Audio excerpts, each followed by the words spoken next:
We all have people we admire, heroes, people we look up to, people we try to emulate.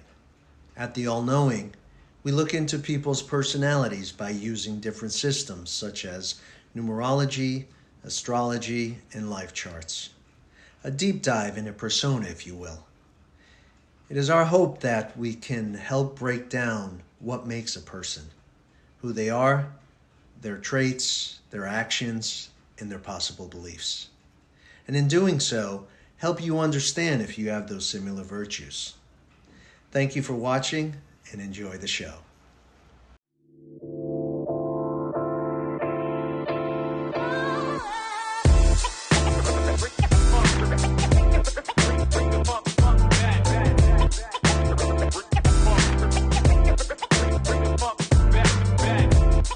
Hey, welcome. On today's show, we're going to focus on Elon Musk.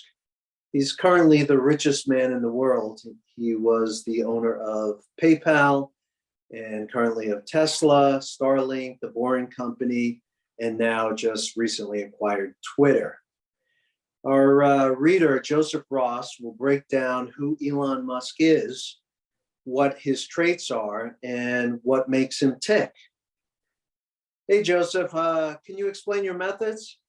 Yeah, hi, Johnny. I've been a professional psychic, 100,000 clients over 50 years.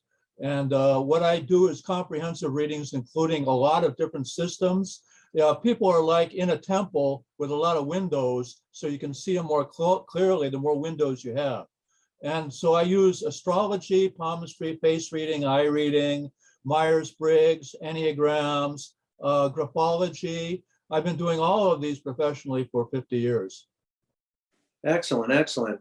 Do you have any questions as far as Elon or? Questions? What do you mean? Excuse me. What information do you need to know to? Right. Yeah, actually, I already have his astrology chart in my head right now, and also his human design chart. Did you confirm his birth data, as you mentioned? Yes, I have June 28th, 1971, 6:30 a.m. Yeah, that's what I got. Excellent. Born in Pretoria, South Africa. Right, absolutely. I moved to Canada and then to America. Okay. So he's kind of right off the top, you see, he's kind of a universal character. He's a globalist in a lot of ways, although he's also all-American. You know, he is a Cancer, born with the sun in the sign Cancer.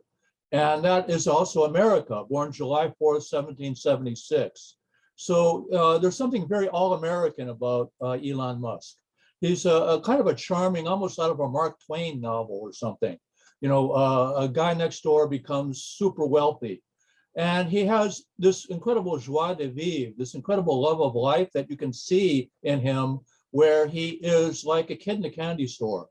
And so it's not just his sun sign, which is Cancer, which is more of like a nurturing sign, but it's got a hard shell. And he has kind of a hard shell too. He's known to be a little tough on employees sometimes. But my feeling is that if you're loyal and efficient, that he's your best friend. He has a nurturing side. You know, he has 5 children. And I didn't know that. Yeah, 5 children. 5 children by all different wives. I forget, 4 Wow. wives. And some of them love him. Some of them are not crazy about him. One daughter doesn't even talk to him. You know, he's got Capricorn in his chart too, which is kind of hard-headed and serious. And you look at him in face reading, which I also do, and you see there's something really unusual about him. He has a face that's very different from almost any other face that I've ever seen, you know, reading thousands of faces over the course of my career. His face is a combination of circle and square. Okay, so the circle is Cancerian, you know, like the paintings of Peter Paul Rubens or Henry VIII, played by Charles Laughton, all Cancers. So it's round, you know, like the moon, which rules the sign Cancer, or like a possum or an owl, you know, and those are his animals totemically. So he is really, he has absolute genius, but he's also like a little kid. You know, Cancer also relates to children, and the round face that children have and the wide open eyes. But his eyes are unusual because they're kind of slitty. Okay. In fact, his features are small. His face is big. So his eyes are slitty. So he's, people that got that, like Joe Biden, George Bush Jr., they keep secrets well. They can be secretive. And yet his eyes also, they change size. His left eye becomes bigger than his right eye, and it goes back and forth because he's left brain, right brain, left brain, right brain. In the Hindu system, he's actually a Gemini in the Vedic system of astrology.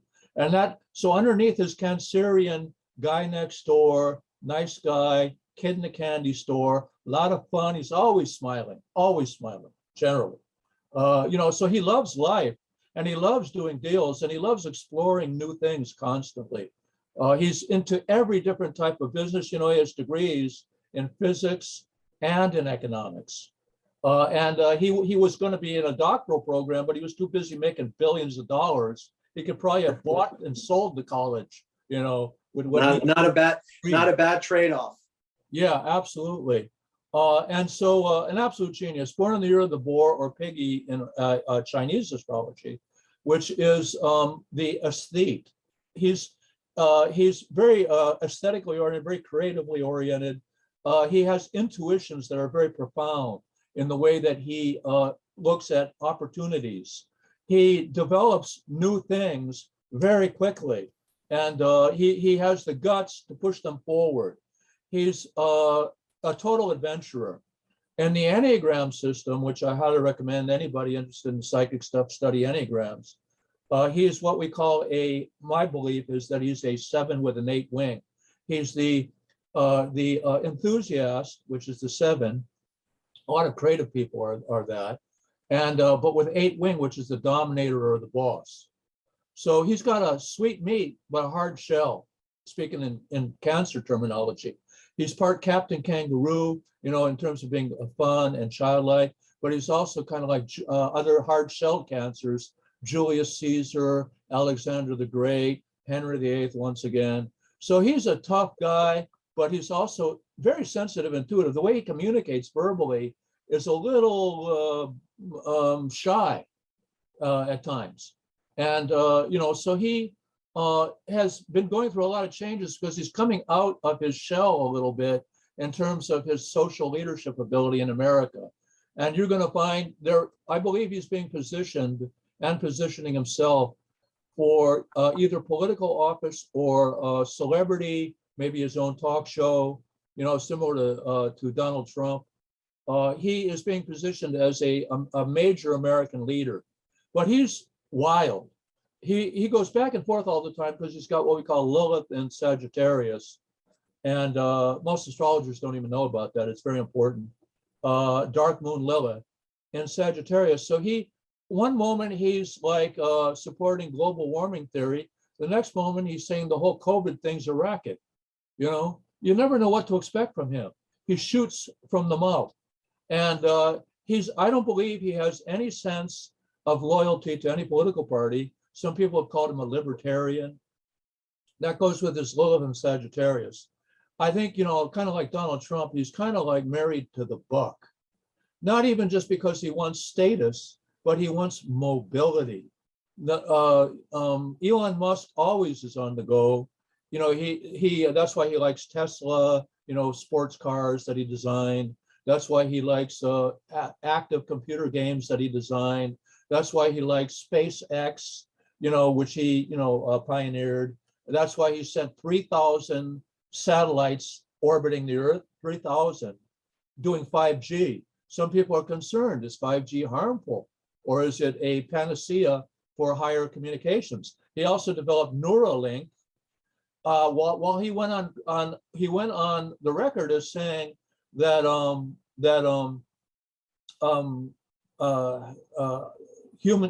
transhumanist AI, artificial intelligence, could be a real threat to the future of humanity. He turns around and he's advocating and developing, putting wires in people's brains, or electrodes in their brains, electronic devices, so they can actually manipulate Wi-Fi objects mentally. I mean, this guy is wild, but he's completely unpredictable. But he makes it work because he is a workaholic and he loves what he does. He has what we call Mars and Aquarius in the 8th house, which is very strong. He's a perpetual student of everything. I get the impression that if you have some knowledge that's special, he'll listen to you, but that he will right away think, is it going to work? Where's the visionary money-making capacity on it? Is it ahead in the curve? Is it exciting? The man thrives on excitement. He's really, even though he was born in South Africa, by the way, his father owned a emerald mine, and yet supported or resisted apartheid, just as his children did. But he didn't get along with his parents too well. A lot of geniuses don't. He couldn't decide whether to stay with his mother or father. He stayed with his father. They didn't get along real well with him.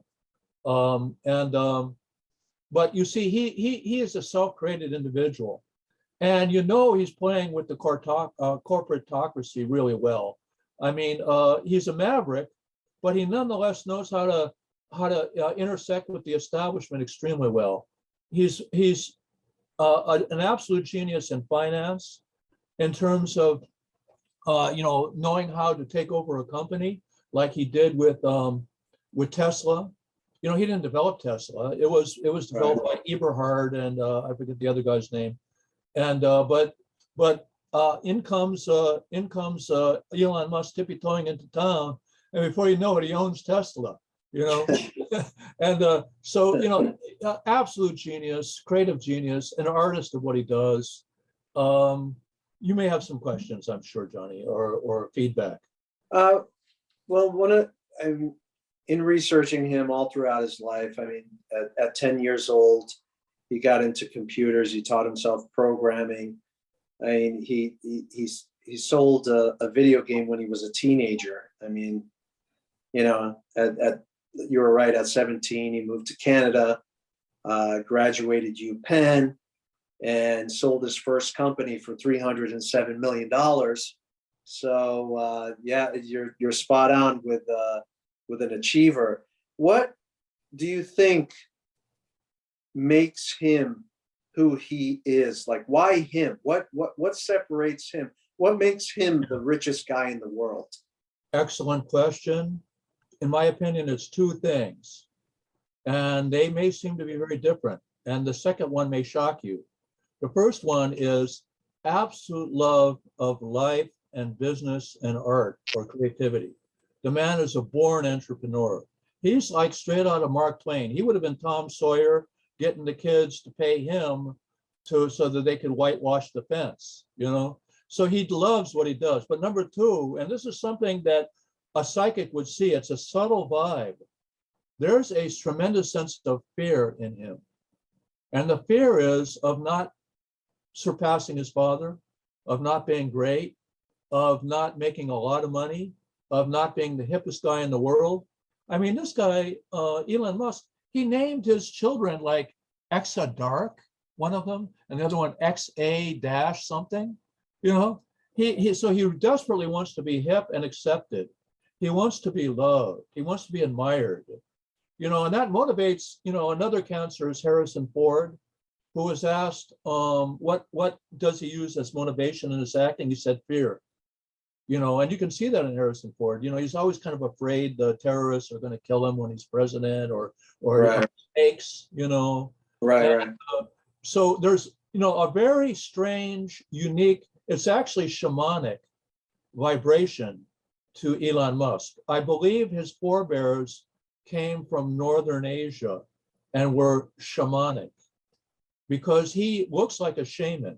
He has Asian eyes, even though he has American forebears, actually, Dutch, forebear, American Dutch, Right. Pennsylvania Dutch. But he is weird. And I mean that only in a complimentary way. He's an absolute, he's a globalist genius. By globalist, I don't mean, in bed with the, with the WEF or anything, because he's not, I don't believe. But by globalist, I mean, he's a global thinker. He's Aquarian age all the way, So he has absolute genius. He has tremendous intuition. He's right brain and left brain. He goes back and forth between the two constantly. You can see that in his eye shifting size. His ears, I believe, are equidistant from the head. I would love to look at his irises because I also do psychic iridology. But I believe he's introvert and extrovert. In Myers-Briggs, he's 50-50 introvert extrovert, maybe 60-40 introvert extrovert. And he's what we would call an INT borderline FJ. Yeah, feeler, judgmental. So he's borderline on a couple of those categories. He's like a chameleon and an anti-chameleon. So he can of any situation and stand out in any situation, both. So what is INTJ? What can you describe about that? Mastermind. Mastermind? Mastermind, yeah. It's like a chess player. He always sees 10 moves ahead in the game. But he's a gambler. Very complicated, but a very dynamically well-working personality. Right. A great role model for any young entrepreneur, because he shows that you can love what you do and still make a lot of money and help people. I'm not sure that's always his goal. I think he's more like, I'll build a race car, just so I can go faster than anybody else. I don't know if it's going to, quote, help people, but it's going to be fun. It's going to be exciting. This is a man who works 120 hours a week. Right. Unbelievable. So based on his charts and everything that you see, why would someone like him go after Twitter? I believe it's for a number of reasons. Number one, it's fun. He wants to influence American opinion. He wants to retool it. He feels that it's not exciting or interesting or maybe even honest enough. Because he's kind of a libertarian. He's kind of Republican and Democrat. Recently he urged everybody to vote Republican in the upcoming, 2-year elections. And but he wants to. I believe he's going to every sign and every person has 3 levels of development. With him, his 3 levels are baby crab, where he's absorbing knowledge like a sponge; hard-shelled scarab beetle, where he's punching it out like Alexander the Great, Julius Caesar, with his claws, the crab claws. And then he turns that into wings, because that's what higher cancers do. They come out of their shell and turn the shell into wings. And then they cross-pollinate all humanity. And that's what, for example, Father Flanagan with Boys Town, or Chagall, Marc Chagall, the great artist who painted dreams that were visionary, imaginative. Alexander Calder, who invented mobiles, the artist. You're talking about cancers that are genius, and they're helping all humanity. I believe he wants to, he's very competitive. He wants to be one of the most amazing, powerful, successful, and helping people on the planet. But he has to be a little careful, because sometimes he gets a little bit wild and unpredictable, and he's not grounded. He's been through a number of lawsuits with the SEC and other people over being a little bit too carefree with the law. Okay. Right. What makes him so competitive? It's his astrologically, it's his Lilith and Sagittarius, but karmically, it's the fact that he is he's a rogue, he's a maverick, he's a wildcatter. He loves to be on the edge. He loves to be on the ledge, as you sometimes point out to me. Right. And so he's an action-oriented, like Harrison Ford cancer in what was the name of that adventure series he did? Lose my mind. Indiana Jones. Indiana Jones. Yeah. So he's an Indiana Jones guy, and he loves excitement. He's a risk taker. He'll bet everything on what he believes in, and he'll always push the envelope. He is not PC in any way or form. Do you think that a lot of Americans love him? Do you think that as someone gets older, that changes? Does that become? Not with him, no. There's an old saying: the body is born young and grows old. That's life's tragedy. But the soul is born old and grows young. That's life's comedy. This guy is going to be a kid his whole life, and he's going to be a kid in the candy store. He was a kid at Disneyland. He just wants to have fun. And that's why he works so much, and he's so creative. He's left brain and right brain, logical and creative, and he makes it work. So do you see him lasting? You see him going? His best days are yet ahead.